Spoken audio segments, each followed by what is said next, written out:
अस्सलाम वालेकुम। आज की इस वीडियो में आपको बताएंगे 8 काम घर से बरकत ख़त्म कर देते हैं। जिस घर में खाने को ज़ाया किया जाता है उस घर से बरकत उड़ जाती है। रात को कपड़े धोना, क्योंकि अल्लाह ताला फरमाते हैं कि दिन काम के लिए बनाया गया है और रात आराम के लिए।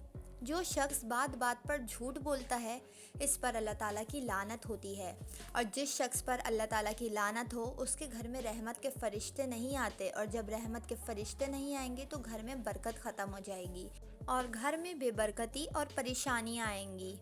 दिल और दिमाग में बुरे ख्यालात रखना, जब भी बुरा ख्याल आए तो अल्लाह के ज़िक्र में मशगूल हो जाएं।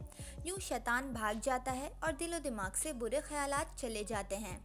माँ बाप को सताना, कुरान पाक में आता है जब तुम्हारे माँ बाप बूढ़े हो जाएं तो उनसे नरमी से बात करो और उनको उफ तक ना कहो, और उनका अपने ऊपर एहसान याद रखो कि परवरिश के लिए उन्होंने कैसी कैसी परेशानियाँ बर्दाश्त की, और इसलिए जिस घर में वालिदैन को सताया जाता है उस घर से बरकत उठा ली जाती है।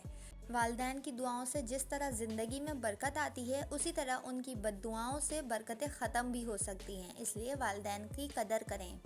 खाना खाने से पहले हाथ ज़रूर धोएं, क्योंकि ये हमारे प्यारे नबी सल्लल्लाहु अलैहि वसल्लम की सुन्नत है, और हाथ धोए बगैर खाना खाने से रिस्क में बेबरकती आएगी।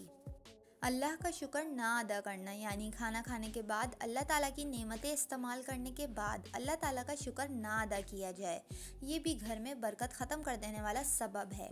अल्लाह ताला ख़ुद कुरान पाक में फ़रमाते हैं, अगर तुम मेरी नेमतों का शुक्र अदा करोगे तो मैं उनमें इजाफ़ा करूँगा, और अगर नाशुक्री करोगे तो अल्लाह का अज़ाब बहुत सख्त है।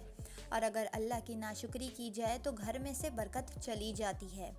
जिस घर में नमाज की पाबंदी नहीं की जाती और अल्लाह का जिक्र नहीं होता उस घर से भी बरकत उठा ली जाती है।